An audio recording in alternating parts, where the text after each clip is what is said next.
आज हम बात करेंगे डीमोनेटाइजेशन पर कि डीमोनेटाइजेशन क्या है, नोटबंदी क्या है, नोटबंदी क्यों होती है और नोटबंदी कब कब हुई है और नोटबंदी करने से फायदे क्या है, नुकसान क्या है। तो आप सबसे पहले ये जानिए कि डीमोनेटाइजेशन विमुद्रीकरण का सही तात्पर्य है जब किसी देश की सरकार अपने पुरानी मुद्रा को कानूनी रूप से बंद कर देती है तो इस प्रक्रिया को डीमोनेटाइजेशन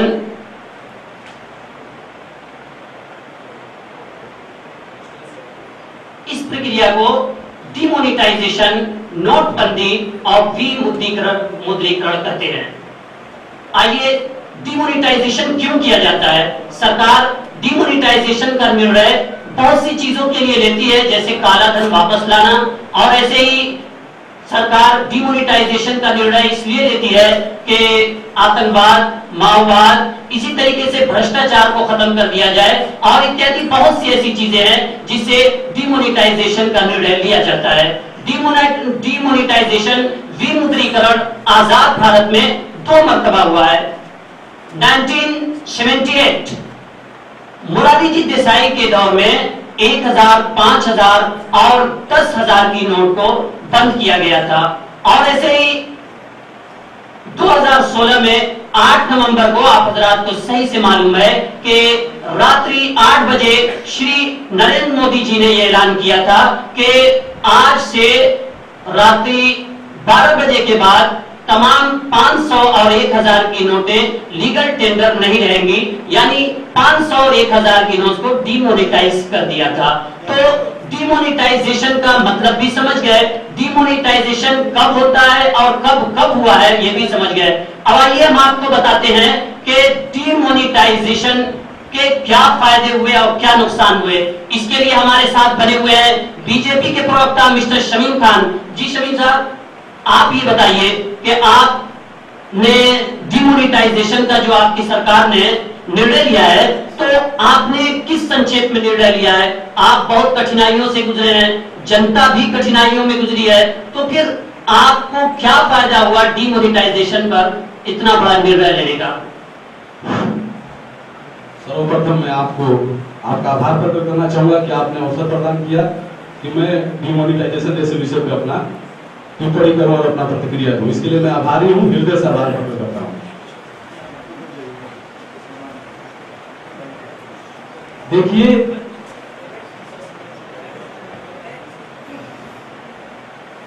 डीमोनेटाइजेशन जो है, ऐसा नहीं है कि भारतीय जनता पार्टी ने पहली बार ऐसा निर्णय लिया है, बल्कि वर्तमान में हुआ, अतीत में भी हुआ है। आप आजाद भारत से पहले जाएंगे, 1946 में भी हुआ, और भूतपूर्व प्रधानमंत्री श्री मोरारजी जी देसाई के वक्त में भी हुआ, और 2016 में हुआ। ये क्यों हुआ? ये ऐसा नहीं कि हमने निर्णय ले लिया है, बल्कि जब आप लॉ पढ़ेंगे तो 1934 में आरबीआई एक्ट बना था।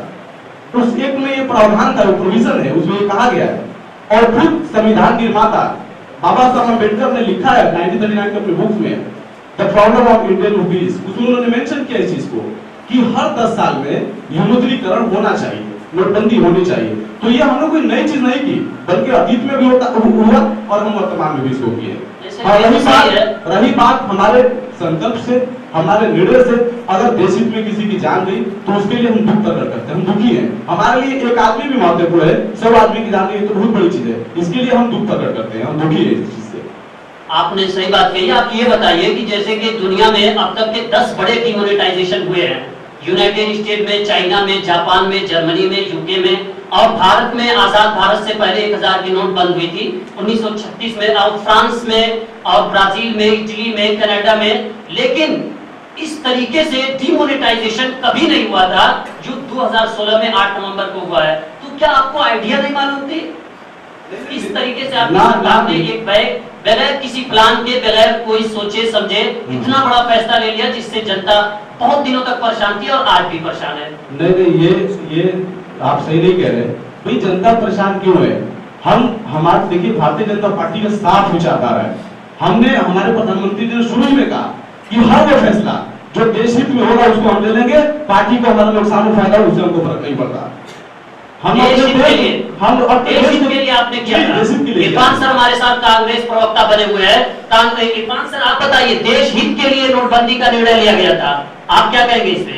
देश हित का मतलब ये है कि 150 लोगों की जान ले ली जाए।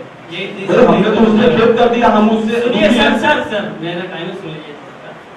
नोटबंदी के टाइम थोड़ा समझने की जरूरत है कि नोटबंदी के टाइम प्रधानमंत्री मोदी जी ने क्या कहा था, वो समझ ले। एक बात कही थी कि काला धन वापस लाया जाएगा, दूसरी बात कही थी कि जो जाली नोट चलन में है उनको खत्म कर दिया जाएगा, तीसरी बात कही थी कि आतंकवाद को जो फंडिंग हो रही है उस पर बैन लग जाएगा, वो भी खत्म हो जाएगा।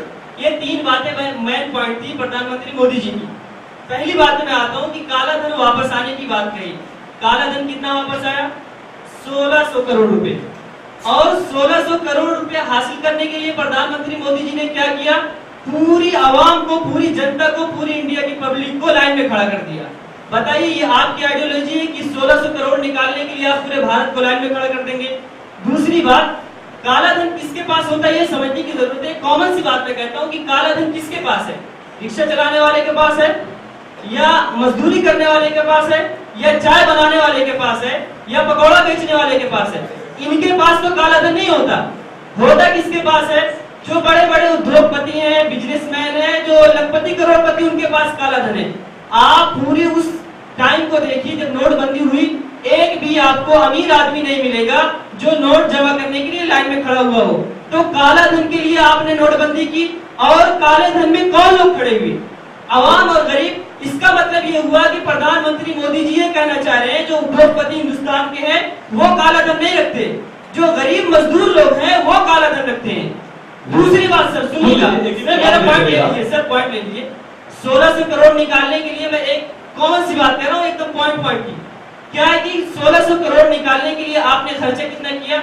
एक छोटा सा बच्चा अगर है आपके पास, उसके पास 15 रुपए है, उससे कहिए कि भाई 15 रुपए ले लो, 20 रुपए ले लो, 15 रुपए दे दो। कोई अकलमंद आदमी ये नहीं कहेगा कि 15 रुपया हासिल करने के लिए 20 रुपए खर्चा कर दिया जाए।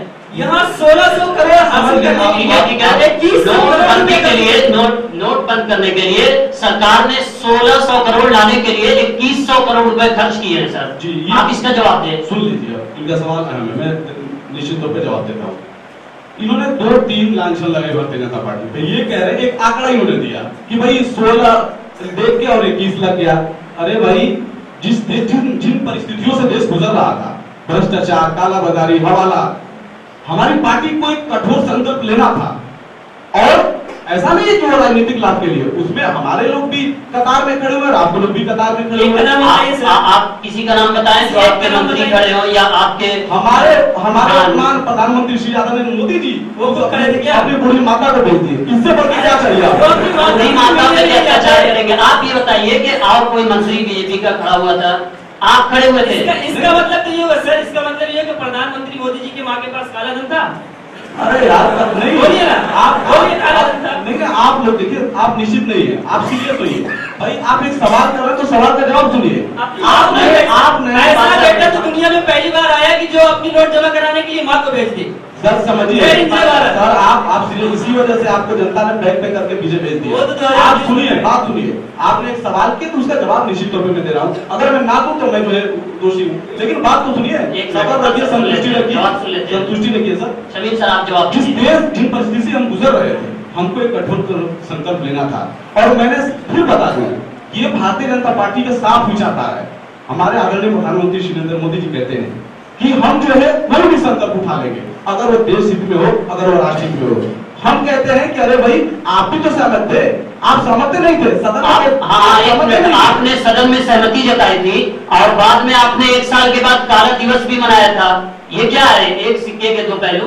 2 पहलू नहीं है सर, एक ही पहलू है। जमीन पे सदन में आपने सहमत क्यों? सर बता, जो सदन में बात आई थी वो डिमोनेटाइजेशन की थी।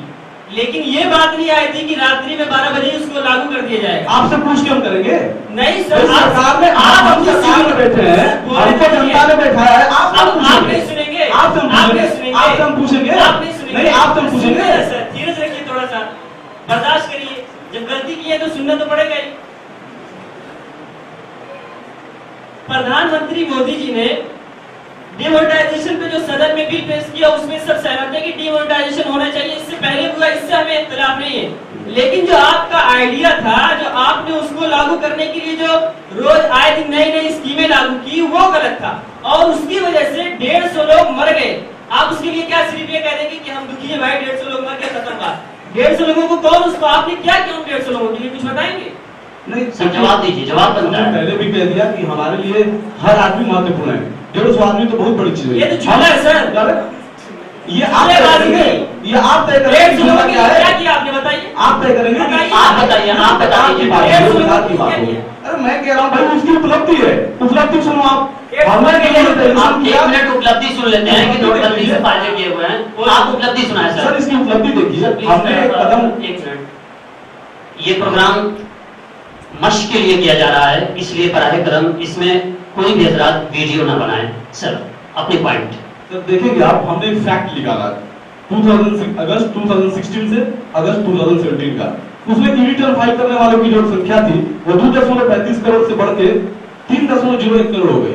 ये पहली उपलब्धि है। दूसरी है टैक्स पेयर की संख्या अगर देखेंगे 66.53 लाख से बढ़कर 84.21 लाख हो गया, यानी 26.6% की वृद्धि हुई। इसी तरह मोबाइल वैलेट से लेन देन 30,074 करोड़ से बढ़कर 72,062 करोड़ हो गया, यानी 58% की वृद्धि हुई। इसी तरह डिजिटल ट्रांजैक्शन की संख्या में देखेंगे 87 करोड़ से बढ़कर 1,138 करोड़ हो गया। और डेबिट कार्ड से लेन देन हमने बताया था कैशलेस हम चाहते हैं, कैशलेस में क्या उपलब्धि है, डेबिट कार्ड से देखेंगे 18,370 करोड़ से बढ़कर 35,413 करोड़, यानी 48% की वृद्धि हुई। क्या ये उपलब्धियां नहीं है? क्या इसको एक मिनट सर, आप जो ये उपलब्धियां गिना रहे हैं, आप ये बताइए कि ये कहां से उपलब्धियां गिना रहे हैं आप? अरे भाई फैक्ट है, ये इसका फैक्ट है, फैक्ट है, मैं बता रहा हूँ, फैक्ट है ये। आप नोटबंदी करते समय जी। प्रधानमंत्री नरेंद्र मोदी जी ने क्या बयान किया था? ये बढ़ाने के लिए कहा था यह काला धन वापस आएगा और भ्रष्टाचार खत्म होगा। भ्रष्टाचार खत्म हुआ। 75% स्टोन पेंटिंग कश्मीर में रुक गए हैं, अब क्या चाहिए आपको? आप ये कह रहे हैं, एक मिनट, एक क्वेश्चन है कि भ्रष्टाचार खत्म होगा, बिल्कुल खत्म लेकिन होगा। जनता का मानना ये है, देश का मानना ये है कि नोटबंदी खुद एक भ्रष्टाचार है। आप इसका क्या आंसर देंगे? नहीं, आपका सवाल है, जनता का सवाल है। जनता का भी सवाल है और इसको जो है आम आदमी पार्टी ने भी इस सवाल क्वेश्चन को उठाया है। जनता का सवाल है ये, मैं थोड़ा कि नोटबंदी खुद जवाब जनता दे- परेशान अच्छा है। सवाल है। सर जवाब दे सर, दो। धीरे रखिए, जवाब तो देने दीजिए। एडवांटेज से मैं जवाब दे दूं? नहीं, मैं जवाब दे रहा हूँ सर। उन्होंने बहुत शानदार प्रश्न उठाया कि भाई जनता का सवाल है। जनता का क्या सवाल है कि नोटबंदी एक करप्शन है और आदरणीय प्रधानमंत्री मोदी जी ने जो डिसीजन लिया सही नहीं लिया। इनको सोचना चाहिए, जिस आवाम की आप बात कर रहे हो, जिस जनता के की बात कर रहे हो, उन्हीं के आशीर्वाद से हम यहाँ पे हैं। आज अगर हमको उन्हीं के आशीर्वाद से हमको चुनकर आए और हमने पूर्ण बहुमत की सरकार बनाए, और मैं फिर बता दूं 2019 में हम फिर पूर्ण बहुमत की सरकार बनाने जा रहे हैं। सही बात। आप ये बताएं, आपने कहा जनता आपसे खुश नहीं है। अरे भाई ये जवाब हमारा दे- फैक्ट है, फैक्ट जवाब दे है। दो सर। एक मिनट सर, धीरे धीरे रखिए, बोल तो लेने दीजिए, बहुत सारा हो गया। बोल तो लेने दीजिए। ये फैसला कब हुआ? 8 नवंबर 8:37 पर माननीय प्रधानमंत्री श्री नरेंद्र मोदी जी घोषणा करते हैं कि आज रात यानी मध्य रात्रि 12 बजे से लेकर 12 बजे से 500 और 1000 रुपए की करेंसी नोट लीगल टेंडर नहीं होंगे। ये घोषणा कब करते हैं मोदी साहब? 8 नवंबर 2016 को। 11 मार्च 2017 को गोवा की स्टेट है, गोवा का रिजल्ट आता है, उसमें लार्जेस्ट मेजॉरिटी मिलती है बीजेपी को और एनडीए की सरकार बनती है। अगर देश की जनता नाराज होती, गोवा में सरकार हमारी क्यों बनती है? नंबर 2, 18 दिसंबर 2017 को गुजरात का वर्डिक्ट आया, उसमें बीजेपी जो है लार्जेस्ट मेजॉरिटी में रही, एनडीए की सरकार बनी। तीसरा नंबर 18 दिसंबर 2017 को हिमाचल प्रदेश में बीजेपी की सरकार बनी, एनडीए की सरकार बनी, बीजेपी मेजॉरिटी में आई। 13 मार्च 2018 को मेघालय में एनडीए की सरकार बनी। 3 मार्च 2018 को नागालैंड में एनडीए की सरकार बनी। 3 मार्च त्रिपुरा में एनडीए की सरकार बनी। 11 मार्च 2017 में यूपी के अंदर यूपी के अंदर जिसको कहा जाता है कि मछली की आंख है, हम यहाँ जो है 380 पाए। सबक लेना चाहिए, सीख हासिल करना चाहिए। 11 मार्च 2017 को यूपी में एनडीए की सरकार बनी, 11 मार्च 2017 को उत्तराखंड में बीजेपी की सरकार, एनडीए की सरकार बनी। अगर देश की जनता हमसे नाराज होती तो हमको क्यों बोलना चाहिए इसमें? ये सबसे बड़ा सवाल है कि हमारे विश्वास से देश की जनता खुश है। इरफान सर आप जवाब दें, नोटबंदी पर आप सरकार को घेर रहे हैं और आप ये बता रहे हैं कि जनता विरोधी ये फैसला था, निर्णय था, तो आप बताइए कि जनता क्यों फिर सरकार बीजेपी को चुन रही है? उत्तर प्रदेश में जनता क्यों बीजेपी को चुन रही है? आपको क्यों नहीं चुन रही है? बहुत सारे सवाल आ गए, अगर उनका जवाब ना आए तो ऐसा लगेगा कि 2019 ही जीत गए। तो जीत रहे मेहनत करके फिर से देखिए। सबसे पहले इन्होंने टैक्स पेयर और कैशलेस की बातें की, उस पर थोड़ा सा मैं बता दूं आपको हकीकत क्या है। इन्होंने कहा कि रिटर्न फाइल करने वाले, टैक्स भरने वाले की इन्होंने एक तादाद दी है, आंकड़ा दिया है कि 2 करोड़ 80 लाख डिमोनेटाइजेशन के बाद आया है, टैक्स पेयर हुआ है। तो मैं ये कह रहा हूँ कि देखिए बीजेपी का एक अजीब सा फंडा है ना, जो चलता है वही बता देंगे कि यही कामयाबी है, ये नहीं बताएंगे कि इससे पहले क्या था और इसके बाद क्या हो रहा है। वो अभी सुन ले सर, अभी जो चल रहा है सिर्फ उसको बयान कर दिया, उसको बता दिया कि 2 करोड़ 80 लाख लोग टैक्स भर रहे हैं। लेकिन मैं लेके आया हूँ फैक्ट सर, पूरा गाइड लेके आया 2016-2015 की, उसको सुन ले। उसमें क्या लिखा है कि 2016 तक 15 और 16 का ये है कि टैक्स भरने वालों की तादाद 3 करोड़ थी, टैक्स भरने वालों की तादाद 3 करोड़ थी और डिमोनेटाइजेशन के बाद 2 करोड़ 80 लाख हो गई। सुन ले सर, आपका टाइम आएगा आप बोलिएगा, सबक तो कर ले थोड़ा सा। तो 3 करोड़ लोग डिमोनेटाइजेशन से पहले टैक्स पेयर करते थे और 2 करोड़ 80 लाख डिमोनेटाइजेशन के बाद हुई। ये इसको तरक्की मान रहे हैं कि 20 लाख लोग कम हो गए, इनके लिए तरक्की है। सरकार के लिए तरक्की है कि 20 लाख लोग अब कम टैक्स भर रहे हैं, ये इनकी तरक्की है। ये फैक्ट सही बता रहे हैं। सुनिए सर, आप सही गलत बता रहे हो। आप लिख के लाए, मैं फाइल लेके आया हूं, उसपे आप कोट करिए, आप कहां से कोट कर रहे हैं? सर आप इनको अपना ले लीजिए ना, बाद में आप काउंटर कीजिएगा, इनको रख ले दीजिए अपना। कैशलेस की बात कर रहे थे, वो भी सुन ले, कैशलेस में क्या हुआ है उस पे क्लेरिफिकेशन दीजिए ना, आप जो फैक्ट दिए कहां से आपने कोट किया इसको? ये पूरी सरकारी को है।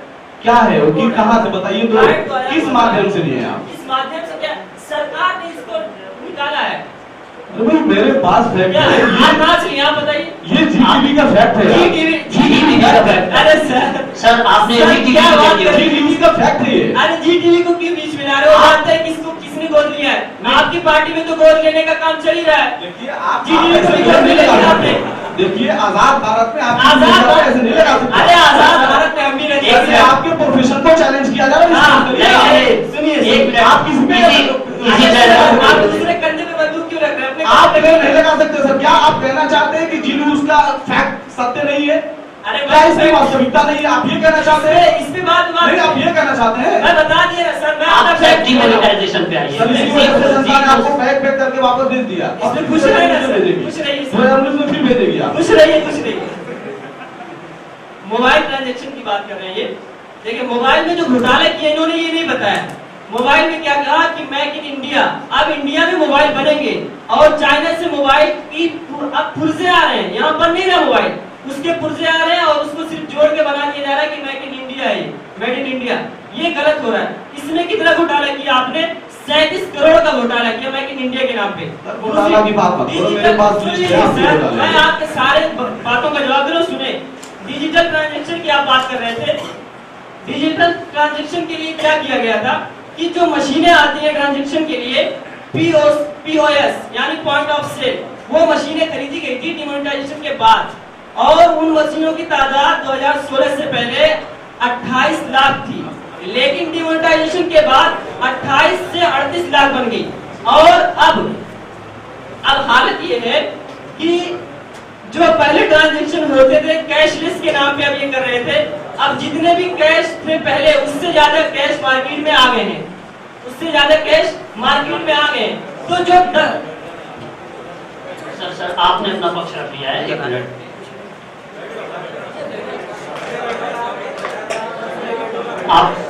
आपने अपना पक्ष रख लिया है। अब मैं शमीम सर आप ये बताइए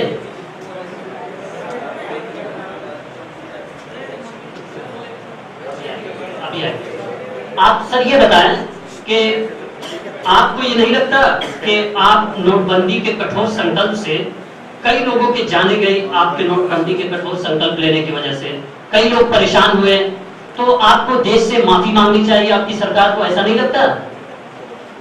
बिल्कुल बिल्कुल हमें नहीं लगता कि हमें आवश्यकता है या हमारे पार्टी को जाने ऐसे ही जाए, आप माफी नहीं मांगेंगे, आप उनके लिए कुछ नहीं करेंगे। मैं कई मरतबा कहते मैं फिर कहता हूँ कि हमारे लिए 150 आदमी नहीं, हिंदुस्तान का हर व्यक्ति महत्वपूर्ण है।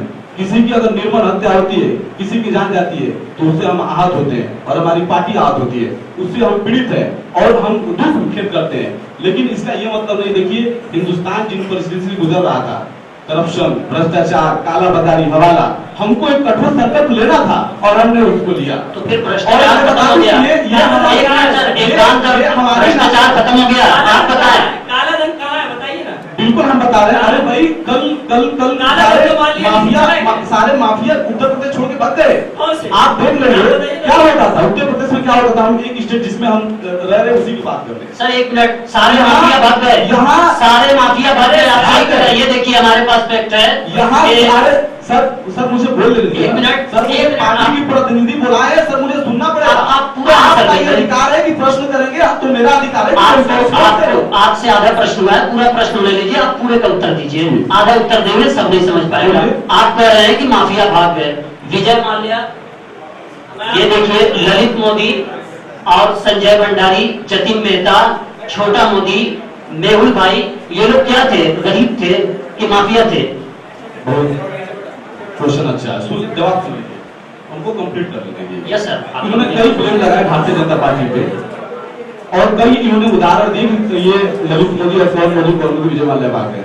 मेरा सीधा साधा इनसे प्रश्न है, क्या विजय माल्या हमारी सरकार में बना, इनके सरकार में बना? क्या हमने उसको करोड़पति बनाया? नहीं, आप उसकी जिम्मेदार है और वो उनकी जिम्मेदार है। हमने उनके विजय माल्या नहीं बनाया। क्वेश्चन आंसर पूरा करने दीजिए। सर बोल लेने दीजिए, धीरज तो रखिए।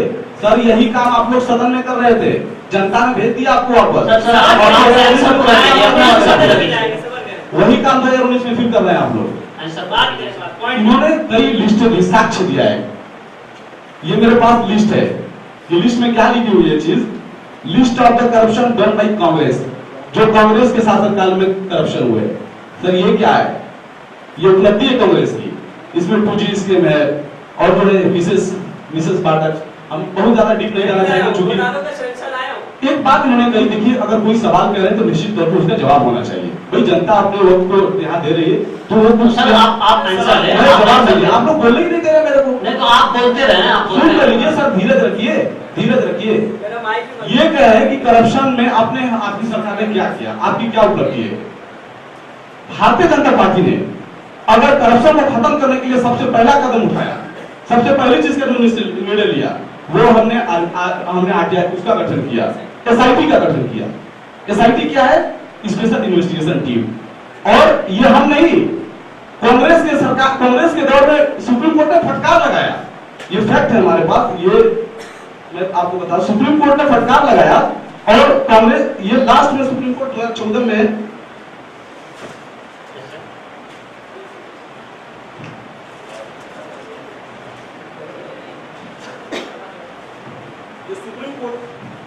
सुप्रीम कोर्ट ने कांग्रेस को फटकार लगाया। क्या लगा, मैं आपको पढ़ के सुनाता हूं, बहुत लंबी फटकार नहीं मैं पढ़ के सुनाता हूं सर, आप देख तो लीजिए। ये करप्शन की बात करते हैं, सुप्रीम कोर्ट ने कई बार क्या कहा, लास्ट कोर्ट में कर रहा हूं 26 मार्च 2014 को, since 1947 for 65 years nobody thought of bringing the money straight out of the foreign bank to the country। ये क्या कह रहा है सुप्रीम कोर्ट कि 65 साल में, भाई आपने सरकार की है, इसमें 65 साल में किसी ने नहीं सोचा कि फॉरेन बैंक से जो काले धन है उसको लाया जाए। The government has failed in this role, government fail हो चुकी है इस रोल में। भाई हमारी सरकार नहीं थी जब, आपकी यूपीए की सरकार थी कांग्रेस की, for 65 years this court find that you have failed in your duty। ये साक्षी बताता है कि आप अपने काम में फेल हो गए। उसके बाद भारतीय जनता पार्टी ने कठोर संकल्प लिया और हमने एसआईटी का गठन किया। और ये बात आपसे, मैं आप जनता जनार्दन हमारे लिए महत्वपूर्ण है, मैं आपसे पूछना चाहता हूं कि इस देश में पहले थाने में आप जाते थे एफआईआर कराने तो बिचौलिया को, दलाल को ले जाना पड़ता था, लेकिन भारतीय जनता पार्टी की उपलब्धि है आज टेक्स्ट मैसेज से FIR होता है और थाने में कोई चले जाए उसके FIR लिख लिया जाता है। हमने हमारी सरकार आपका आंसर हो गया है। आप ये बताएं कि जब आपने भी इतना करप्ट किया है तो फिर आप क्यों ब्लेम लगा रहे हैं? देखें, एक है ना बतौलेबाजी करना, सर मैं सुप्रीम कोर्ट के फैसला कर रहा हूं, जज का फैसला। सर मैं अपनी तरफ से बात नहीं कर रहा हूं। सबसे बड़ी उपलब्धि जनता को संतुष्ट कराना महत्वपूर्ण है और जनता सुन रही इस बात को, कितना आपकी वास्तविकता है वो भी देख रही है, कितना वास्तविकता है वो भी देख रही है। ONGC के डॉक्टर सर ये पतोलेबाजी आपके संतुष्ट नहीं होगी, जनता जो है आपके आंसर से, आपके उत्तर से संतुष्ट होगी। आप अपना उत्तर दें। सर हमने आंसर दिए हैं। SIT स्पेशल इन्वेस्टिगेशन टीम, यही इनका सबसे बड़ा कारनामा, यही बता रहे थे कि सुप्रीम कोर्ट ने हमें डांट लगाई। SIT ने क्या किया इनके यहाँ आके, इन्होंने SIT की टीम को गठन कर दिया, बना दिया। ठीक है, मुबारक हो सर आपको, आपने बना दिया। लेकिन SIT होने के बाद हमारे पास SIT नहीं थी, लेकिन कोई विजय माल्या पैदा नहीं हुआ था हमारे जमाने में। 60 साल में कोई माल्या पैदा नहीं हुआ। आपके पास SIT है, फिर भी विजय माल्या 12,000 करोड़ लेके भाग जा रहा है सर। उसके बाद SIT होने के बाद भी नीरव मोदी 800 करोड़ लेके भाग रहा है सर। गुजरात से 4 बैंकों का दिवालिया निकल रहा है। SIT है, क्या कर रहे हैं आप बताइए? SIT साहब ने क्या जवाब दीजिए सर। SIT है और तो फिर क्यों बात रहे हैं? SIT से क्या किया? मैं भी जवाब दे रहा हूँ और ये जो लिस्ट है कांग्रेस के दौर में जो घोटाले हुए SIT बताइए ना सर, मैं भी ला रहा हूँ। आप घोटालों का जवाब मैं भी दीजिए। लेके आया हूँ। जवाब देना SIT से क्या किया? सुनिए चिल्लाने से जनता संतुष्ट नहीं होने वाली है। वो तो जनता जान हम नहीं क्या इक्कीसवीं हुआ है। सदी में जी रहे हैं, हम 21वीं सदी में जी रहे हैं। वो दौर बीत गया जो आप लोग करते थे। आज हमारे समाज में टाइम पास करने से फायदा सर, नहीं। आज टाइम हमारे बहुत समाज कम है में सर, टाइम बहुत सबसे बड़ी कम है। आप जवाब तो सुनिए, जवाब दूंगा। आज सबसे बड़ी उपलब्धि है कि हमारे समाज की महिला आकर बीच में हमारे बोल रही है। ये SIT की उपलब्धि बताइए। SIT की वो तो लेने दीजिए। आप लोग तो ऐसा लग रहा है कि कांग्रेस के प्रवक्ता हो गए आप। SIT की उपलब्धि बताइए। आप पत्रकार हो, आपको निष्पक्ष होना चाहिए। आप मैं निष्पक्ष हूं। बड़े पार्टी के प्रतिनिधि के तौर पर मुझे बुलाया है, तो ये आपका दायित्व है। क्या आप मेरे जवाब को सुनेंगे? आप मेरे जवाब को सुनेंगे? आपका अधिकार है, आप प्रश्न करेंगे। मेरा अधिकार और मेरा दायित्व है कि मैं जवाब दूंगा, आपका जवाब दूंगा। मेरे प्रश्न का जवाब दीजिए। अपने से प्रश्न और अपने से उत्तर मत बनाइए। आप SIT पे जवाब दीजिए। मैं SIT पे आ रहा हूँ। SIT पे जवाब 1-to-1 डिस्कस करोगे तो ऐसा नहीं होगा। जवाब सुनिए, आप धीरज रखिए। आज हमारे समाज में महिला बीच में आके बोल रही है कि हमारे साथ भेदभाव हुआ। ये इस बात का प्रमाण है कि अपने आप को सिक्योर फील कर रही है। आज से पहले क्यों नहीं बोलती थी? हमने सबका साथ सबका विकास माननीय प्रधानमंत्री आदरणीय नरेंद्र मोदी जी ने लिया था। हमारे लिए सब महत्वपूर्ण है, हमारे समाज की महिला भी, हमारे समाज के पुरुष भी। और ये सबसे बड़ा प्रमाण है कि आज हमारी महिलाएं हमारे बीच आके बोल रही है। और SIT की बात करते हो सर, एक लीगल प्रोसीजर होता है। लीगल प्रोसीजर होता है। अगर विजय माल्या चले गए सर, विजय माल्या चले गए तो उसकी कानूनी है, उसकी कानूनी लड़ाई हमारी सरकार कर रही है। उसके जो लीगल प्रोसीजर वो चल रहा है। लेकिन SIT क्या कर रही है? SIT का प्रोसीजर है। ऐसा नहीं होता है कि हम प्लेन लेकर जाएंगे, उसको कैश करके चले जाएंगे। कानून है। और दूसरी चीज सर, ये एक वास्तविकता है, आप लोग भी इससे संतुष्ट होंगे कि देश की जब भी तरक्की होगी जब हर समुदाय, हर धर्म, हर जाति, हर वर्ग, हर स्तर के लोग, हर स्तर के लोगों को मुख्य धारा से जोड़ने का काम किया जाए। आज एक मिसाल में देता हूं, यहाँ 99% लोगों के पॉकेट में फोन होंगे और फोन में ये कह रहे थे नहीं बड़े बड़े को नाम ले रहे हैं। हमने अगर बड़े बड़े को साथ में रखा तो उससे जनता का फायदा करा है, पॉकेट नहीं भरे, पूंजी घोटाले में अपने बेनिफिट नहीं किया है। आज जियो का दिन है। पहले अब क्या होता था, 298 का पैक कराते थे, खोलते थे, बंद करके रख देते थे, तो ये महीना चला गया। आज जो है जियो का दिन है कि हर आदमी, हमारे जैसे गरीब आदमी और आप जैसे हर आदमी जो है आज 2GB नेट इस्तेमाल कर रहा है। सर मैं हमारे हमको हर समाज को लेकर चलना है। आपकी एक मिसाल SIT की बात करते हो। जब पूर्व बहुमत की सरकार है, सर सुन तो लीजिए, धीरज तो रखिए सर, सुन तो लीजिए। SIT में बोल रहा हूँ। SIT का मतलब क्या समझते हैं आप? कि हम जाए उसको कैश करके लेते हैं? अरे भाई लीगल प्रोसीजर है, चल रहा, बातें चल रही, वहां की गवर्नमेंट से बात चले, उनको हम सरेंडर कराएंगे। उसकी एक समय सीमा है। ऐसा नहीं है कि आप जब बंद करेगा कैप्चर कर लोगे आप, तो वो कर रहे हैं। वो माल्या ने क्या कहा? चल रही है। माल्या ने क्या कहा था बताऊं? एक हफ्ता 2 हफ्ते पहले क्या कहा? अरे भाई क्या कहा? आप SIT पे बात करो तो SIT पे जवाब सुन लो। अभी आप वहां चले जाते हो, अभी आप वहां, अरे भाई एक प्रश्न कर रहे हो तो आप उसका उत्तर लो। बोलिए SIT बोलिए। हमारे सामने आम आदमी पार्टी के प्रवक्ता हैं फरहान नसीमी साहब। 1 मिनट, इसके बाद आप अपनी बात रखेंगे। इसके बाद आप ये बताइए कि नोटबंदी पे आपका क्या पक्ष है? सबसे पहले तो मैं तौकीर जी को धन्यवाद कहना चाहूंगा कि उन्होंने आम आदमी पार्टी के प्रवक्ता को बोलने का मौका दिया। मेरा सवाल शमीम जी आपसे है, चूंकि आप बीजेपी के प्रवक्ता भी हैं और उसकी तरफ से जवाब देने के लिए भी आए हैं। मेरा सवाल सिंपल सा है कि 8 नवंबर 2016 8:37 पर मोदी जी ने नोटबंदी का ऐलान किया और उसी दिन पश्चिम बंगाल के बीजेपी के कार्यालय के अकाउंट में 1 करोड़ रुपया जमा होता है, जिसका अकाउंट नंबर है 5545100034। इस अकाउंट के अंदर 1 लाख रुपया जमा हो रहा है, 1 करोड़ रुपया जमा हो रहा है। इससे क्या मालूम होता है, इससे क्या पता चलता है? क्या इसके जरिए से आपकी सरकार और खुद आप शक के दायरे में नहीं आ रहे? और इसी तरीके से पंजाब में एक नेता है बीजेपी का, उनका नाम है कंबोज शकंजू कंबोज। वो ट्विटर अकाउंट के ऊपर अब 2000 नोट की गड्डी वो डालते हैं उसके ऊपर, जबकि वो डाल रहे हैं 6 नवंबर को और ऐलान किया जा रहा है 8 नवंबर को। क्या इससे क्या पता चलता है कि आपकी सरकार ने गड़बड़ की है और उसके अंदर बहुत बड़ा करप्शन हुआ है? आप इसका क्या जवाब दें? जवाब मैं जानता था आपकी सरकार ने करप्शन किया। इनके पास निश्चित तौर से कोई प्रश्न है नहीं। ये ट्विटर की बात कर रहे हैं। मैं दोनों सवाल का जवाब देता हूँ। ये उसी पार्टी के प्रवक्ता है जो अभी चिकनी बातें करके और जो सरकार में बैठी हुई है। सर, शीला दीक्षित जी वही काम करती थी, लोगों ने बैक कर दिया। आप भी वही काम कर रहे हो और आपके पार्टी के नेता भी वही काम कर रहे हैं, लेकिन आपने लांछन लगाया पार्टी पे। मैं उसका जवाब देता हूँ। इन्होंने 2 बातें कही, दोनों का एक मैं जवाब देता हूँ। इन्होंने एक बात बताई कि बीजेपी का जो पार्टी कार्यालय है पश्चिम बंगाल का, वहां उसी दिन जिस दिन डिमोनिटाइजेशन होता है 1 करोड़ रुपया जमा हुआ। अजीब हाल है। अब इसका क्या मतलब होता है कि मोदी जी ने उनको बता दिया था? सर, आप देश के प्रधानमंत्री के बारे में बोले, थोड़ा सा आप मान सम्मान रखें। ठीक है, प्रधानमंत्री के बारे में कम से कम उनके तो मान मर्यादा को रखें कि देश के वर्तमान प्रधानमंत्री के बारे में बोले। प्रधानमंत्री मोदी जी ऐसी छोटी बात। मैं ये नहीं कह रहा हूँ बदला, मतलब ये इन सब सवालों से, इन सब उदाहरणों से यही पता चलता है कि पहले इसमें कुछ ना कुछ मिलजुल सरकार है। नहीं सर, ऐसी कोई हकीकत नहीं। ये तो बिल्कुल इसका मैं खंडन करता हूँ, इसकी कोई वास्तविकता नहीं। तो फिर ये क्या नंबर 2 सर सुनिए दीजिए, आप तो पत्रकार बने जाते हैं। आप बात सुनिए कि इस पे जो है आपने खंडन किया था, इसका आपकी सरकार ने किया था। बिल्कुल खंडन किया था। साक्ष्य है, तो साक्ष्य सुनाइए। हम कांग्रेसी लोग नहीं, हमारे पास साक्ष्य है। आप साक्ष्य सुनाइए, क्या साक्ष्य बताइए? ये BJP leader Sanjeev Kamboj to first post only today about new note ban raise 500 and 1000। ये 500 और 1000 रुपए की नोटबंदी होती तो बीजेपी लीडर है हमारे पंजाब के कंबोज संजीव कंबोज, उन्होंने ट्वीट किया था और ट्वीट पे उन्होंने एक फोटो अपलोड कर दिया था। ये सर, ये मैं जानता था इनके पास कोई सवाल है नहीं और आम आदमी पार्टी का प्रवक्ता क्या पूछ सकता है, ये मैंने पहले अंदाजा लगा लिया था और उसका जवाब मेरे पास है। ये ट्विटर अकाउंट पर उसी दिन किसी ने इनसे पूछा गया 12 नवंबर 2016 को 17:54 पर उनसे ट्विटर के माध्यम से पूछा गया कि भाई आपने जो नोट ट्विटर पे अपलोड किया है ये गड्डी कहां से आई? भारत सरकार घोषणा कर रही है 8 तारीख को और आप 6 तारीख को आप कर रहे हो, तो इसका मतलब है कि पहले से आपको फिक्स था या आपको बताया गया था? उनसे ये प्रश्न किया गया।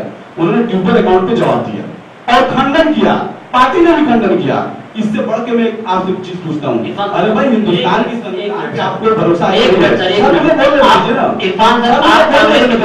आप इनके उत्तर से संतुष्ट हैं? अरे सर, आप तो कांग्रेस प्रवक्ता बन गए सर, आप मुझसे सवाल करें तो जवाब सुनिए। इस वक्त सबसे ज्यादा आप ही बोल रहे हैं, ऐसा नहीं है। पार्टी में मैं हूँ, जनता ने मुझे यहाँ चुन के भेजा तो मैं जनता ने सबको यहाँ भेजा है, जनता ने सबको भेजा है। आप यहाँ इत्मीनान से बैठे, आप बताएं कि इनके उत्तर से आप संतुष्ट हैं? अभी मैं बनाई जाती है ना, अभी मैंने ट्वीट पढ़ाई नहीं।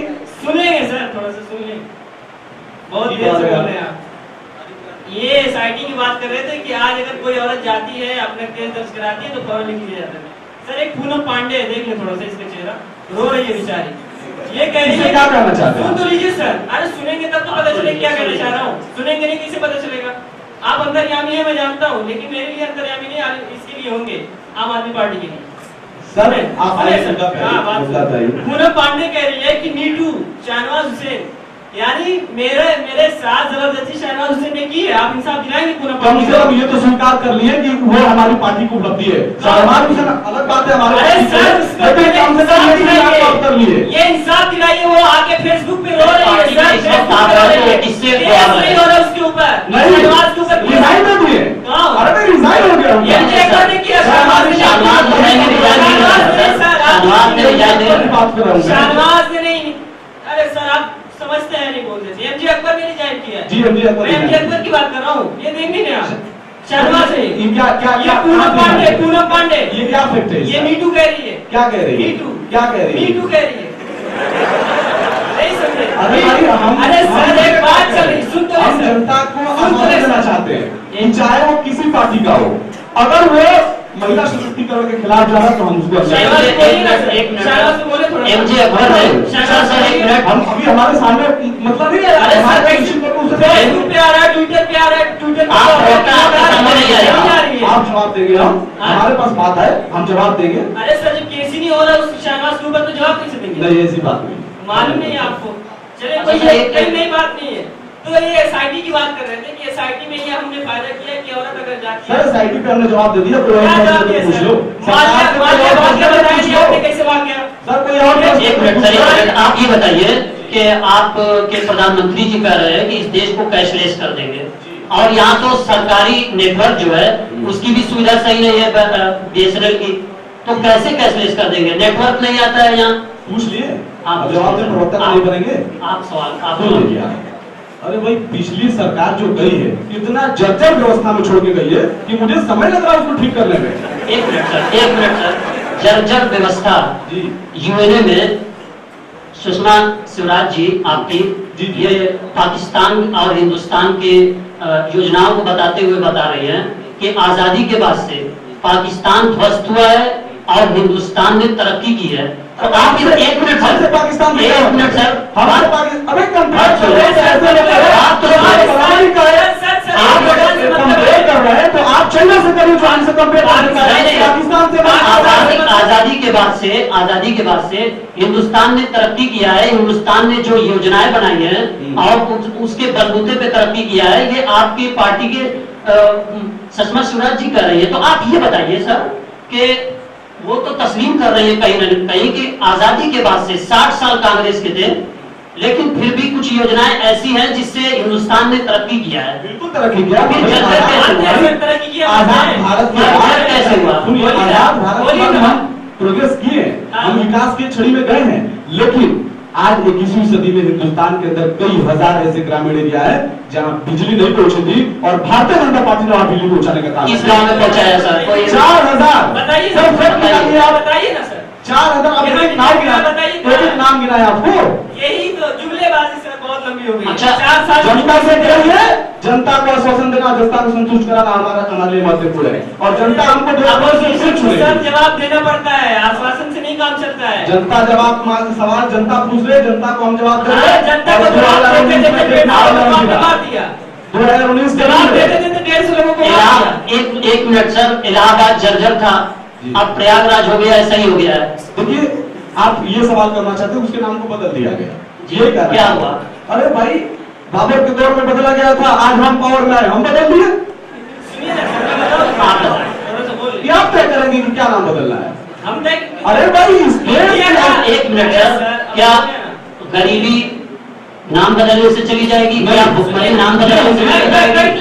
ये हम नहीं कैसे कह चली रहे, जाएगी? ये हम नहीं कह रहे कि गरीबी नाम इरफान सर, आप अपना पक्ष रखिए। लेकिन नाम एक बदलने मिनट से सर। नाम बदलने से तरक्की अरे सर मुद्दा क्या है ना, आप डिमोनेटाइजेशन पर मुझसे बुलाए हैं, आप बुला लीजिए किसी दिन मैं इलाहाबाद में बोल दिए ना, आप इलाहाबाद में काहे बोल दिए तब? आप इलाहाबाद में आप मुद्दा से बोलेंगे, आप मुद्दे पे आइए। जब रुपया हमारे पास है तो उसका पाउंड क्यों नहीं नाम रख देते? डॉलर खुद लुढ़क जाएगा हमारे सामने। अरे भाई- नाम बदलिए ना सर। अरे भाई- आपके यहाँ सुनिए ना सर, आपके यहाँ स्मृति ईरानी है, उसको इनके पास कोई प्रश्न है नहीं डिमोनेटाइजेशन सर, अब ये मुद्दा से भटक गए। स्मृति ये ईरानी आवाज को का नाम क्यों बदल दिया क्यों नहीं गया? कहते? मुगल सराय का नाम सुनिए क्यों ना बदल सर, दिया गया? अरे जवाब भाई दीजिए ना। आप इस पे बात कर रहे हैं, किसी दिन बुला लो, मैं इस पे जवाब दूंगा। जवाब आपने आप बोला है डिमोनेटाइजेशन पे आप सवाल करिए। सही बात है, सवाल उसी पे होना चाहिए, लेकिन आपने इलाहाबाद का जवाब क्यों दे दिया? नहीं आप बार कह रहे हैं। मैंने नहीं कहा, आगे दो। मैंने कब कहा? बात करिए। मैंने कब कहा? आपने जवाब दे दिया तो आपने आपसे मैं फर्क ही नहीं कर पा रहा हूँ कि ये बीजेपी प्रवक्ता है या ये पत्रकार है। वो तो आपका आप कंफ्यूजन है कैसे सर, बोल रही वो हैं? आप नहीं कह आप- पाएंगे सर। आप ये बताइए कि क्या नोटबंदी से जीडीपी में कोई गड़बड़ी आई है, जीडीपी घटा या बढ़ा है, इस पे आप बताएं। हमारे जो साबिक प्रधानमंत्री हैं मनमोहन सिंह, उन्होंने तो साफ कहा था, सदन में खड़े होकर कहा था कि ये लीगल डकैती है और 2% जीडीपी गिरेगी और गिरी हो, और इन्होंने डकैती की, मैं डकैती गिना रहा हूं। सबसे पहले बीजेपी की जो सदर है अमित शाह, मुझको बोलने दिया जाए। सुन ले सर, सुन लेना, मैं आपके बारे में बहुत सुनता हूँ, थोड़ा सुन ले, धीरज रखें थोड़ा सा। क्या अमित शाह के लड़के ने, जय शाह, 2013 और 14 में सिर्फ 6000 का मालिक था वो, 3 साल के अंदर वो माफी चाहूंगा कि मुझे कहना पड़ा, आप थोड़ी सी मान मर्यादा में, अमित शाह आपसे बड़े जी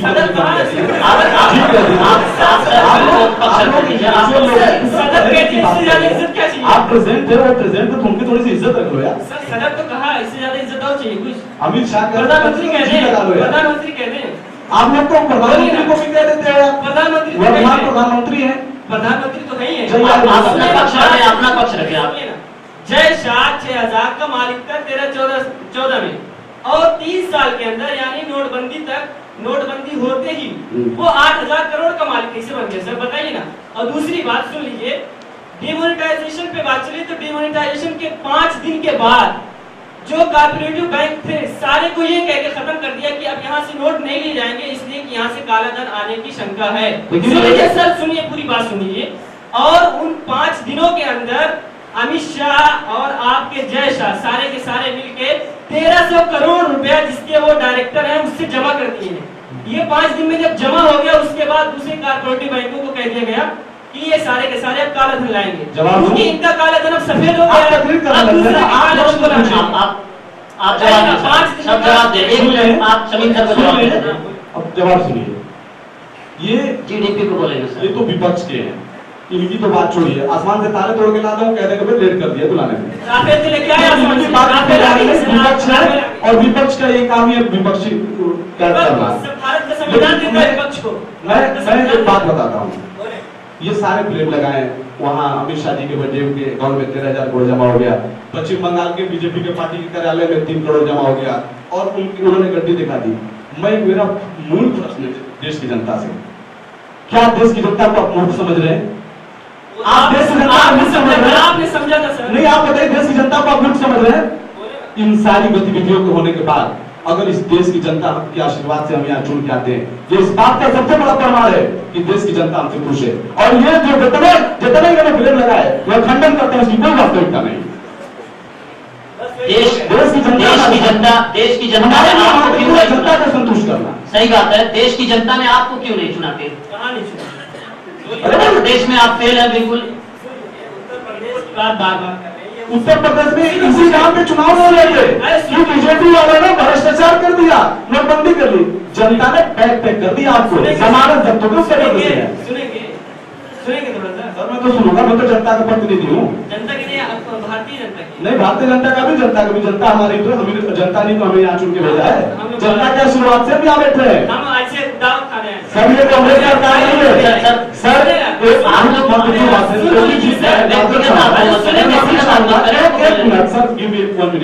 एक मिनट सर, ये लाख लांछन लगा रहे हैं हमारे ऊपर, लेकिन मैं देश की जनता से पूछता हूँ कि अगर आजाद भारत में कभी राष्ट्र को खतरा हुआ है, कभी संविधान को खतरा हुआ है, तो वो कब है? वो जो है आपातकालीन है आपका। विपक्षी दलों के नेता को पकड़कर जेलों में ठूस दिया जाता था। कम से कम आज विपक्ष के लोग बैठ के बोल रहे हैं, ये सबसे बड़ा प्रमाण है कि हमने डेमोक्रेसी को बचाने का काम किया है। और भारतीय जनता पार्टी ने जितना निर्णय लिया है वो देश के लिए लिया है, स्वाभाविक है, अकल लगा सकते, कॉमन सेंस की बात है। 2016 में हमने नोटबंदी का फैसला लिया, 2017 में यूपी का चुनाव होने वाला था, हम सोच सकते थे कहीं इसका प्रभाव ना पड़ जाए, लेकिन माननीय प्रधानमंत्री जी का कहना है कि अरे यार, देश के लिए अगर हम नहीं कुछ करें तो बेकार है। हमको जनता ने बहुमत दिया है, श्रीमती इंदिरा गांधी के बाद अगर किसी को पूर्ण बहुमत की सरकार बनी है तो ये भारतीय जनता पार्टी की सरकार। भारतीय जनता पार्टी ने निर्णय लिया था ये भी कि 1 सर के बदले 10 सर लाएंगे और 2 बोरे चीनी आ रही है। सर आप जाइए सड़क पर, हमारे सिपाहियों से पूछिए, अपने आप को सिक्योर फील कर रहे हैं। हमने उनके लिए, हमने जानते हैं क्या क्या इंतजाम। आप सर डिमोनेटाइजेशन आप भ्रष्टाचार पे बात कर रहे हैं, आप योजनाओं पे बात कर रहे हैं। राष्ट्र को अगर कभी खतरा हुआ तो कांग्रेस के दौर में हुआ था, संविधान खतरे में पड़ गया था, विपक्षी दलों के नेता को बंद कर दिया। और सबसे बड़ी उपलब्धि बता दे सर, मैं कंक्लूड कर दूंगा 1 मिनट में। हमारी तो बहुमत की सरकार बनी, हमारे पास बहुत बड़ी जो है राजनेता सर आप एक मिनट आप आइए नोटबंदी पे हमने से एक छोटा सा ब्रेक और ब्रेक के बाद बात होगी जीडीपी पे कि क्या नोटबंदी से जीडीपी गिरी या नहीं। अब एक छोटा सा ब्रेक लेते हैं। 1 मिनट सर, नोटबंदी से 1 मिनट सर, आपने अपना पक्ष रख लिया है, जनता समझ रही है। आप 10 मिनट ले चुके हैं। 1 मिनट सर, आप 10 मिनट ले चुके हैं, जनता समझ चुकी है। जीडीपी पे क्या असर हुआ है नोटबंदी का या नहीं, आप बताएं। मिस्टर नासिर साहब, ये हमारे इकोनॉमिक एक्सपर्ट हैं, आप बताएं कि जीडीपी पे क्या असर हुआ है नोटबंदी का। वाकई नोटबंदी से नुकसान हुआ है या फायदा हुआ है? सबसे पहले तो मैं आपका शुक्रिया अदा करना चाहता हूँ डॉक्टर जी कि आपने मुझे जीडीपी में बोलने का मौका दिया। जीडीपी क्या है, जीडीपी कब शुरू हुई, किसने शुरू किया, इस पर मैं कुछ कहना चाहूँगा। किसी भी देश की अर्थव्यवस्था को मापने का एक मापदंड जिसको जीडीपी कहा जाता है, उसमें होता यह है कि एक तय समय से एक तय समय तक तैयार होने वाले सभी उत्पादन सामग्री, उद्योग, खेती की फसल और आपने उसका निर्यात किया, उसको तैयार करके आंकड़ा लगाया जाए, उसमें उसको निकाला जाता है, उसे जीडीपी कहते हैं। और उसमें से कर निकाल लेंगे तो नेट डोमेस्टिक प्रोडक्ट होगा। इसकी शुरुआत 1937 में अमेरिकी अर्थशास्त्री मिस्टर शासन ने अमेरिकी संसद में नेशनल इनकम 1929 to 35 पेश किया, जिसमें देश की व्यवस्था में सहयोग, सभी कंपनियों, सरकार के सहयोग का जिक्र किया। वहीं से जीडीपी की शुरुआत हुई। हमारे भारत में 1950 में जीडीपी के आधार पर अर्थव्यवस्था मापी जाती है और हमारे भारत में हर 3 माह पर जीडीपी घटती बढ़ती रहती है और पेश की जाती है। जीडीपी का जहां तक सवाल है कि नोटबंदी की वजह से जीडीपी में गिरावट हुई या नहीं, तो हमारे साबिक आरबीआई गवर्नर रघुराम राजन ने कहा कि 2% की जीडीपी में गिरावट हुई है डिमोनेटाइजेशन की वजह से, और इससे इनकम में भी कमी हुई है। और ये उन्होंने साफ तौर पर कहा कि इसका निर्देश, भारत सरकार निर्देश ये सही नहीं है, जिससे देश में स्ट्रेस यानी जिससे देश में तनाव बढ़ेगा, और वही हुआ। इससे पहले डॉक्टर मनमोहन सिंह ने भी कहा कि देश में जीडीपी 2% डिमोनेटाइजेशन की वजह से घटेगी, और वही हुआ। 1 मिनट सर, आप ये बताएं खान सर कि विपक्ष का काम होता है सरकार की गलत नीतियों पर पकड़ करना। आपके पास मनमोहन सिंह की शक्ल में देश का एक बड़ा अर्थशास्त्री भी था, तो आपने फिर कैसे सहमति जता दी? आपने तो सदन में सहमति जता दी थी। 2 बातें आपने कह दी, पकड़ करना और एक सहमति। जब हम पकड़ने जाते हैं तो मोदी जी भाग जाते हैं बाहर, तो बोलते ही नहीं। जब हम उनको पकड़ते हैं तो सफर में निकल जाते हैं। कम से कम मान मर्यादा में रहिए आप कह रहे देश के प्रधानमंत्री भागे, भाई प्रोटोकॉल है, सर रहते हैं, उनसे आप कमेंट करिए। नहीं सर, आप इस प्रकार भाषा का व्यवहार कर रहे हैं, नहीं आप अपने पास रखिए अपनी भाषा। वो हमारे लिए प्रधानमंत्री बोलेंगे, अपन थोड़ी बोलेंगे उनको। नहीं तो कम से कम मान मर्यादा में रहिए। है प्रधानमंत्री ये कांग्रेस के लोग, वो बीजेपी के प्रधानमंत्री, सर ये आपका दायित्व है कि अगर गलत भाषा को आपको बोलना चाहिए सर। मैं बोल रहा हूँ, आप खामोश। कांग्रेस बीजेपी की दिक्कत क्या है, अगर कांग्रेस बोलने लगे तो ये चारों तरफ से शुरू हो जाते हैं, ऊपर से भी, नीचे से भी, आगे पीछे सब तरफ से। सर बोलिए, लेकिन मर्यादा में रहिए। मर्यादा में है सर जी सर। प्रधानमंत्री जी बोल दिया, इससे ज्यादा क्या मर्यादा चाहिए? एहसान कर रहे हैं आप? नहीं, एहसान क्या कर रहे हैं सर आप? ये कांग्रेस के लोग एक नेता अपना पक्ष रखिए सर। अपने आप को सिविलिस्ट कहते हैं और देश के प्रधानमंत्री को प्रधानमंत्री बोल रहे हैं, तो अपने आप में बहुत स्ट्रॉन्ग फील कर रहे हैं। पक्ष रखने दीजिए सर, काम की बात हो। विपक्ष की बात चली, थोड़ा हो जाने दीजिए। बोलिए आप, तो जनता देखिए पकड़ करने की जहाँ तक बात है, तो हमारे मनमोहन सिंह ने खड़े होकर सदन में खुद कहा था कि अगर डिमोनेटाइजेशन हो रहा है तो होए, लेकिन उसका ये जो इन्होंने पूरा कानून बनाया और उसको डायरेक्ट जाकर उसको रिफ्यूज कर दिया, लाकर उसको नाफिज कर दिया, और उसके बाद उसके लिए ना कोई तैयारी की ना कुछ की। आपको मैं एक थोड़ा सा डाटा देता हूँ कि उस टाइम के जितने भी गवर्नर्स थे और उस वक्त के जितने भी जो काम करने वाले थे बैंकों में, उनके यहाँ ये होता था कि जब बैंक में पैसा आ रहा था डिमोनेटाइजेशन के वक्त जमा हो रहा था, तो उस वक्त कोई भी मैनेजर पूरा कलेक्शन करने के बाद, नोट को जमा करने के बाद जब तक गिन नहीं लेता, वो जा नहीं सकता था अपने घर को। लेकिन उस वक्त जो मैं काम बता रहा सर एक मिनट सर, ये आपसे लास्ट क्वेश्चन है और इसके बाद जो है हम इसको समाप्त करेंगे डिबेट को, कि आप ये बताइए, देश जानना चाहता है, जनता जानना चाहती है कि प्रधानमंत्री श्री नरेंद्र मोदी जी ने जो भाषण दिया था कि 50 दिन के बाद जिस चौराहे पर चाहे जनता खड़ी कर ले, अब भी अर्थव्यवस्था सही नहीं है, तो बताइए कि वो चौराहा कहाँ है? सर, इसका जिम्मेदार मैं नहीं हूँ। अगर हिंदुस्तान में अर्थव्यवस्था अभी भी ठीक नहीं है तो उसके जिम्मेदार पुरानी सरकार है। इतनी जर्जर व्यवस्था को छोड़ रहे, हम बराबर इम्प्लीमेंटेशन कर रहे हैं, लेकिन समय लगेगा सर। 50 दिन क्या हुआ? आज आपको नोट नहीं मिल रहे हैं, एटीएम में आपको पैसे नहीं मिल रहे हैं सर, कैसी बात कर रहे हैं? आपको बीजेपी का पक्ष अभी भी यही है कि डिमोनेटाइजेशन से बहुत से फायदे हुए हैं, जबकि कांग्रेस अभी भी अपने घेरे में ले रही है। अब इसी मुद्दे पर इंशाअल्लाह फिर गुफ्तगू होगी मुल्तकन निकाश वर्ल्ड बेवारी मिलने के प्लेटफॉर्म से। इसके साथ आज का ये डिबेट समाप्त होता है। That's all, thank you.